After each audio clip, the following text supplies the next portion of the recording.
Hello everyone, welcome back to my channel. So in this today's pediatrics topic, we will discuss about PDA, that is the patent ductus arteriosus. So we are discussing about all the congenital heart disease. So in the previous three lecture we have discussed like the first lecture is classification of congenital heart disease, second is the fetal circulation, and third is ASD and VSD, that is atrial septal defect and ventricular septal defect. And in this today's lecture we will discuss about the patent ductus arteriosus. बहुत simple में है, आपको कुछ भी रट्टा मारने की need नहीं है, जस्ट इमेजिन एंड अंडरस्टैंड. आपको each and everything you will understand very easily. ठीक है. सो सबसे पहले हम समझते हैं what is patent ductus arteriosus. So हमने आपको जब आपने फीटल सर्कुलेशन पढ़ रखा है तो आपको ये बहुत इजीली वे में समझ में आएगा. ठीक है ना. फीटल सर्कुलेशन आइडियली वैसे ओबीजी का टॉपिक है, बट हमें ये जो कंजेनाइटल हार्ट डिजीज पढ़ना समझना बहुत इजी होगा if you understand this fetal circulation. तो आप सबको पता है this is our heart, right. This is our heart and ये हमारा 4 चैम्बर्ड हार्ट हो गया. ये हमारा पल्मोनरी आर्टरी है and this is our aorta, है ना. ये हमारा ऑर्टा हो गया and this is our pulmonary artery. ठीक है. सो देखो, जब बेबी अंदर होता है ना, फीटस जब होता है, जब बेबी इन द यूट्रस होता है, सो यू नो बेबी का जो हार्ट है वो इतना फंक्शनिंग नहीं होता है, प्रॉपरली फंक्शनिंग नहीं होता है. तो जो भी ब्लड आता है from the liver, from the portal vein, from the this placenta के थ्रू जो भी ब्लड, ऑक्सीजनेटेड ब्लड आता है वो कहाँ आता है? राइट एट्रियम में आएगा. तो कुछ ब्लड तो बेबी का कहाँ चला जाता है? सीधा लेफ्ट एट्रियम में चला जाता है. एंड कुछ ब्लड 1/3 ब्लड कहाँ चला जाता है? राइट एट्रियम से राइट वेंट्रिकुलर में, राइट वेंट्रिकुलर से पल्मोनरी आर्टरी में आता है. बट यू नो बेबी का जो लंग्स है वो बिल्कुल फंक्शनिंग नहीं है क्योंकि फुल ऑफ फ्लूइड है. तो यहाँ पे जो पल्मोनरी वस्कुलर जो रेजिस्टेंस है वो बहुत हाई है, तो यहाँ पे ब्लड नहीं जाता क्योंकि ऑलरेडी वो ऑक्सीजनेटेड ब्लड आया है. तो डी ऑक्सीजनेशन के लिए लंग्स में नहीं जाता है. ये ब्लड कहाँ जाना चाहिए? हमारे बॉडी में जाना चाहिए, बेबी के बॉडी में जाना चाहिए.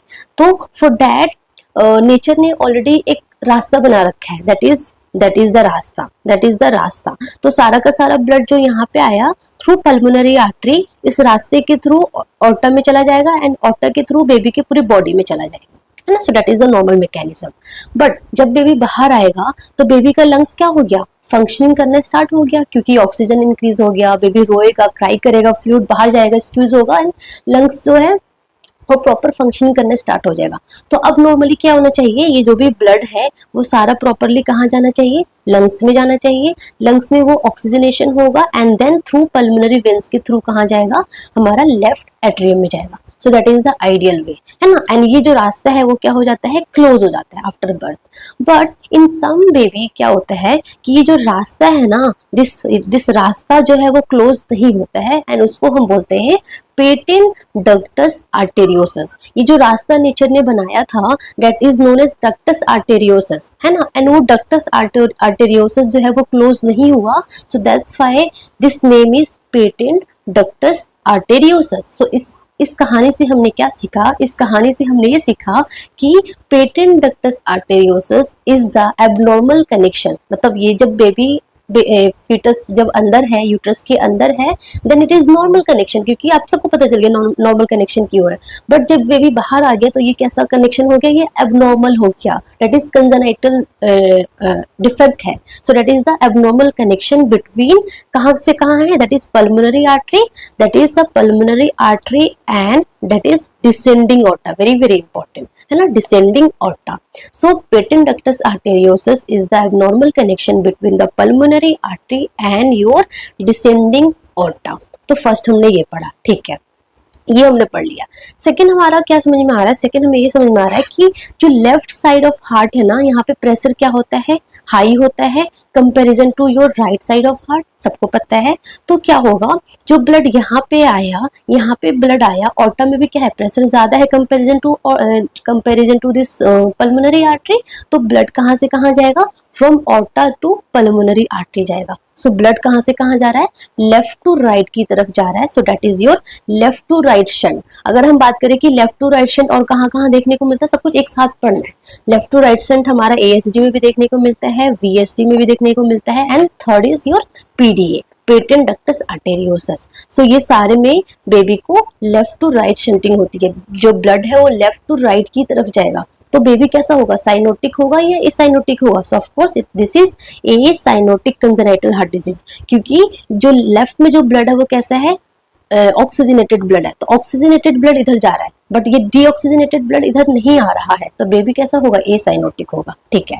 सो और क्या समझ में आया हमारा कि एक तो हमने पढ़ लिया कि this is the abnormal connection between your pulmonary artery and descending aorta, this is your left to right shunting, and the second thing is that it is increase pulmonary blood flow. ये word मैंने कितनी बार बोल चुकी हूँ in the previous classes, that is increase pulmonary blood flow. ये कैसे हुआ, क्योंकि देखो पल्मोनरी ब्लड फ्लो इंक्रीज कैसे होगा, क्योंकि एक तो ब्लड हमारा पूरा राइट साइड से आ रहा था, पूरा राइट साइड से पल्मोनरी आर्टरी में ब्लड आ रहा था, प्लस ये कनेक्शन की वजह से यहाँ से भी ब्लड आ रहा है, तो पल्मोनरी आर्टरी में ब्लड क्या हो रहा है, ज्यादा आ रहा है ना। सो पल्मोनरी ब्लड फ्लो क्या हो गया है, इंक्रीज हो गया है।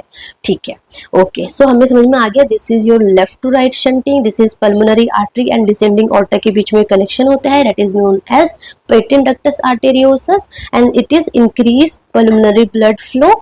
And the fourth thing you have to remember that is it is most commonly seen in female, and जो हाई एल्टीट्यूड पे जो बर्थ होता है वहां पे देखने को मिलता है, प्री टर्म में ज्यादा कॉमन देखने को मिलता है। And very very important this line is maternal rubella infection अगर हुआ है, अगर मदर प्रेग्नेंट है एंड अगर उसको रुबेला इन्फेक्शन हुआ है, आपने टॉर्च इन्फेक्शन पढ़ा है ना, TORCH that is rubella infection अगर मदर को हुआ है, so it can lead to patent ductus arteriosus. ठीक है, सो ये आपको समझ में आ गया। ठीक है।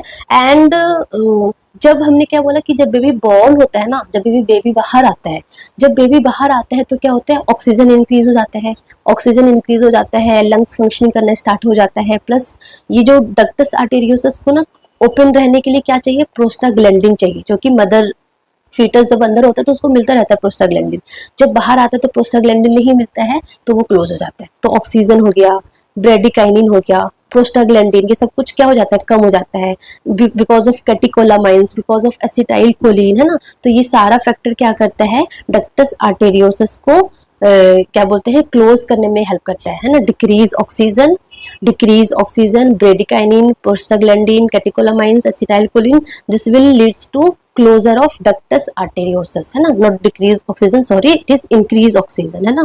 इंक्रीज ऑक्सीजन, ब्रेडिकाइनिन, प्रोस्टाग्लैंडिन सब कुछ डिक्रीज हो जाता है, नहीं सारा डिक्रीज हो जाता है, and it can lead to closure of ductus arteriosus, है ना। So this is very very important, prostaglandin चाहिए इसको ओपन रहने के लिए, डक्टस आर्टेरियोसस को ओपन रहने के लिए हमारा प्रोस्टाग्लैंडिन चाहिए, बट ये जो प्रोस्टाग्लैंडिन नहीं मिलता है तो ये क्लोज हो जाता है। ठीक है, सो ये हो गया। सो हमारा क्लिनिकल फीचर्स क्या क्या देखने को मिलेगा, तो सिम्टम्स बेसिकली 3 to 4 डेज पे स्टार्ट होगा। सो क्या होगा, डेट इज योर, सबसे पहले क्या होगा, कंटिन्यूअस मशीनरी मरमर होगा। सो कंटिन्यूअस मशीनरी मरमर क्यों होगा, क्योंकि देखो यहाँ पे क्या हो रहा है कि सिस्टोलिक के टाइम में भी ब्लड यहाँ पे आ रहा है पल्मोनरी आर्टरी में, है ना, क्योंकि लेफ्ट साइड का प्रेशर ना बहुत ज्यादा है comparison to this right side of the heart, pulmonary artery के कंपैरिजन में।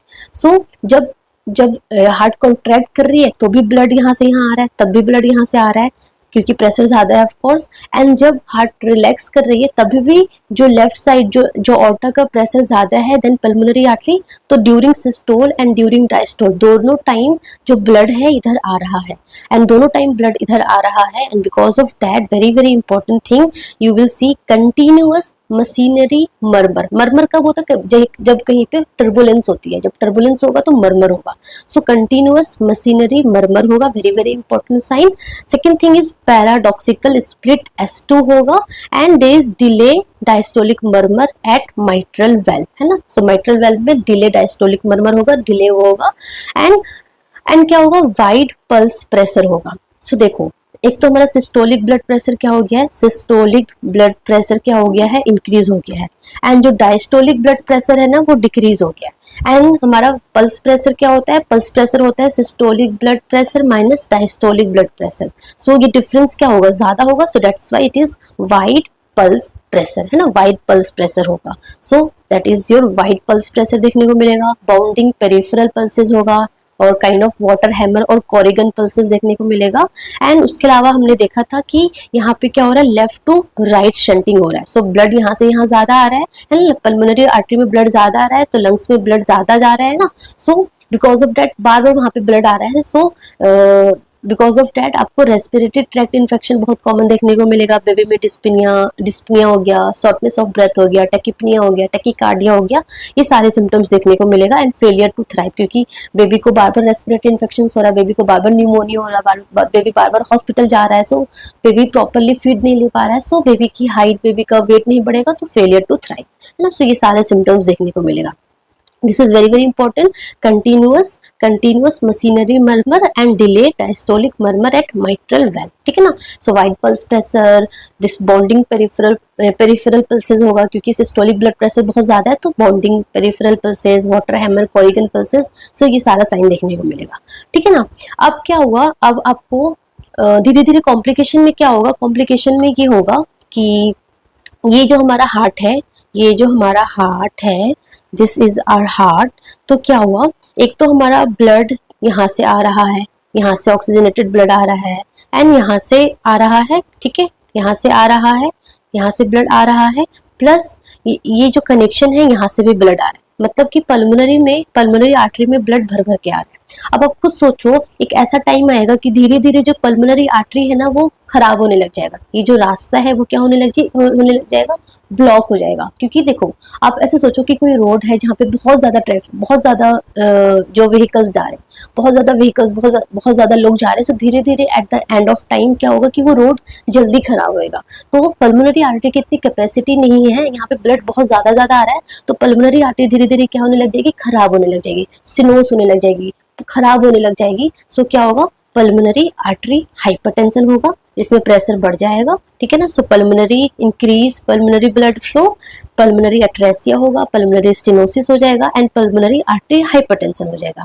एंड जैसे ही पल्मोनरी आर्टरी हाइपरटेंशन हो जाएगा तो यहाँ का प्रेशर बढ़ गया, यहाँ का प्रेशर कम हो गया, तो क्या हो जाएगा, there is reversal of shunting. So जो हमारा लेफ्ट टू राइट शंटिंग था वो रिवर्स होके क्या हो जाएगा, राइट टू लेफ्ट शंटिंग हो जाएगा। So that is the reversal of shunting होगा। सो रिवर्सल ऑफ शंटिंग होगा तो क्या होगा, यहाँ का डीऑक्सीजनेटेड ब्लड हमारा ऑर्टा में आएगा, एंड यहाँ से ये ऑर्टा से सिस्टमिक सर्कुलेशन में जाएगा। मतलब कि सिस्टमिक सर्कुलेशन में हमारा कौन सा ब्लड जाने लग जाएगा, डीऑक्सीजनेटेड ब्लड जाने लग जाएगा। And this is the dangerous condition and it is known as Eisenmenger syndrome. So this Eisenmenger syndrome complication seen in also ASD में भी देखने को मिल रहा था, like in the late complication of ASD, VSD and patent ductus arteriosus, तीनों में हमारा कौन सा डेंजरस कॉम्प्लिकेशन देखने को मिलेगा, that is Eisenmenger syndrome. That is nothing, that is only the reversal of shunting, that is from right to left. तो baby को बेबी साइनोसिस होने लग जाएगा, ठीक है। So PDA patent ductus arteriosus में ये ज्यादा कॉमन है comparison to VSD than ASD, ठीक है। अगर आपको ये समझ में नहीं आ रहा कि ये कैसे हुआ, सो आप प्लीज मेरे प्रीवियस लेक्चर भी वॉच करो ASD एंड VSD का, तो आपको अच्छे से समझ में आ जाएगा, ठीक है, ओके।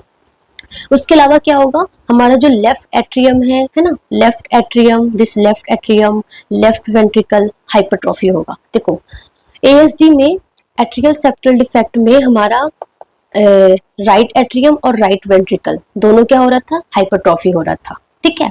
VSD में हमारा राइट एट्रियम का कोई काम नहीं था क्योंकि यहाँ पे कनेक्शन था, तो basically left atrium, left ventricle and right ventricle हमारा क्या हो रहा था, हाइपरट्रॉफी हो रहा था।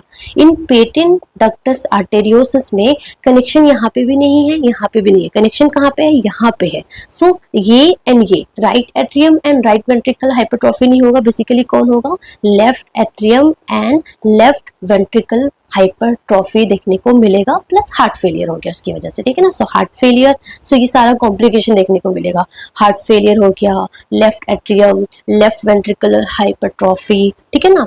उसके अलावा और क्या होगा, one more thing is that कि यहाँ पे ना, यहाँ पे कनेक्शन है, यहाँ पे कनेक्शन है, यहाँ पे कनेक्शन है, एंड बिकॉज ऑफ डैट यहाँ से जो ब्लड आ रहा था ना, पल्मोनरी वेन से जो ब्लड यहाँ पे ऑक्सीजनेटेड ब्लड आ रहा था, ये कहाँ जाता है, ये सारा ब्लड हमारा बॉडी को जाता, हमारे ऑर्गन्स को जाता, हमारे हार्ट को जाता, सॉरी हमारे हार्ट को भी जाता, यस हमारे हार्ट को जाता, हमारे ब्रेन को जाता, हमारी किडनी को जाता, हमारा जीआईटी सिस्टम को जाता। बट यहाँ पे जो ब्लड आया ना, कुछ ब्लड हमारा ये जो रास्ता है ना, ये जो डक्टस आर्टेरियोसस जो पेटेंट रह गया वो चुरा लेगा, कुछ ब्लड ये चुरा लेगा, जिसको हम बोलेंगे डक्टल स्टील सिंड्रोम। तो कुछ ब्लड चुरा लेगा, तो सिस्टमिक सर्कुलेशन में जो हमारे वाइटल्स ऑर्गन्स है, हमारे जीआईटी सिस्टम, हमारे द मोस्ट वाइटल ऑर्गन हमारा ब्रेन हो गया, हमारा किडनी हो गया, उनको क्या होगा, कम ब्लड मिलेगा, उनको कम ब्लड मिलेगा, and because of that in the late में आपको necrotising enterocolitis, that is renal damage हो सकता है, इंट्रावेंट्रिकुलर हेमरेज है ना। सो ये सारा सिम्टम्स आपको देखने को मिल सकता है because of the ductal steel syndrome. ठीक है, सो आई होप आपको ये बहुत सिंपली वे में समझ में आया होगा। ठीक है, सो ये हो गया हमारा सिम्टम्स। तो अभी तक हमने क्या पढ़ा, that is the connection between your pulmonary artery and descending aorta. This is the left to right shunting, increased pulmonary blood flow, and this is most commonly seen in female high altitude पे जो होते हैं, and very very important rubella, maternal rubella, अगर mother को rubella infection हुआ है during pregnancy तो ये हाई चांस होता है देखने को। ठीक है, उसके बाद हमने क्या देखा, हमने देखा ये सारा क्लिनिकल फीचर्स बहुत इजीली आपको समझ में आ गया। These are the complication, these are the complication seen, है ना। So complication is almost similar to the ASD and VSD. ठीक है, उसके बाद आते हैं हम अगर डायग्नोसिस की बात करें तो एएसडी हो गया या वीएसडी हो गया या फिर पीडी हो गया। जो डेफिनेटिव डायग्नोसिस कैसे होगा, इको के थ्रू होगा, इको में हमें प्रॉपर्ली पता चल जाएगा कि कनेक्शन है कि नहीं है। ठीक है, अगर हम ट्रीटमेंट की बात करें तो हमें ट्रीटमेंट में हमारा ऑप्शन, हमें क्या करना है, हमें यही करना है कि जो pulmonary artery and descending otter के बीच में ये जो क्लोजर है, ये जो ओपनिंग है, इसको क्या करना है, हमें क्लोज करना है। अब इसको क्लोज करने के लिए तो हम एक तो कर सकते हैं कि यहाँ पे कोई पैच लगा देंगे, इस रास्ते को ब्लॉक कर देंगे। ठीक है, बट उसको ब्लॉक करने से पहले हमें बेबी को सिम्टोमेटिकली हमें लाइक मैनेज करना है। तो अगर बेबी प्री टर्म है, अगर कुछ मेडिसिन के थ्रू ही अगर ये क्लोज हो सकता है, अगर छोटा सा ओपनिंग है, अगर कुछ मेडिसिन के थ्रू ही अगर ये क्लोज हो गया तो हम मेडिसिन दे सकते हैं ना। So for pre term baby में हम डक्टस आर्टेरियोसिस को क्लोज करने के लिए हम कौन सी दवाई दे सकते हैं, that is your non steroidal anti inflammatory drugs. So non steroidal anti inflammatory drugs basically ये क्या करेगा, ये प्रोस्टाग्लैंडिन जो PGE2 है उसको इनहिबिट कर देगा, इसको इनहिबिट कर देगा। एंड PGE2 चाहिए हमें ओपनिंग के लिए, तो PGE2 जैसे ही इनहिबिट होगा तो वो जो पेटेंट डक्टस आर्टेरियोसिस है वो पेटेंट नहीं रहेगा, वो क्लोज हो जाएगा। ठीक है ना। सो इंडोमिथासिन हो गया, आइबुप्रोफेन हो गया एंड पैरासिटामोल हो गया। सो that is your drug for closing of this ductus arteriosus. But अगर एग्जामिनर बहुत ज्यादा वाइस है, क्योंकि वो वाइस होते ही है, तो वो क्या करेंगे, वो तीनों के तीनों ऑप्शंस में दे देंगे। देन आपका आंसर क्या होगा, देन आपका आंसर होगा वैसे तो मतलब अगर हम क्लिनिकली बोले तो क्लिनिकली पैरासिटामोल पहले यूज करते हैं, paracetamol, then ibuprofen, then indomethacin. But अगर एग्जाम में आपको आंसर टिक करना हो ना, सो एग्जाम में जो हमारा ट्रेडिशनल में ना इंडोमिथासिन को ड्रग ऑफ चॉइस माना जाता था, but now ibuprofen is the drug of choice, क्योंकि इसके साइड इफेक्ट्स थोड़े से कम है comparison to this indomethacin. So because of that ibuprofen is your drug of choice. So that is very very important अगर एग्जाम में आपको drug of choice पूछता है। सो अगर non steroidal anti inflammatory drugs बोले तो सिंपल एनसेड्स होगा, अगर आपको इनमें से कोई एक नाम बोले तो वो आपको टिक करना है। बट अगर ये तीनों को तीनों नाम बोले then ibuprofen is your the drug of choice. ठीक है ना। So drug of choice for closing of ductus arteriosus, that is ibuprofen.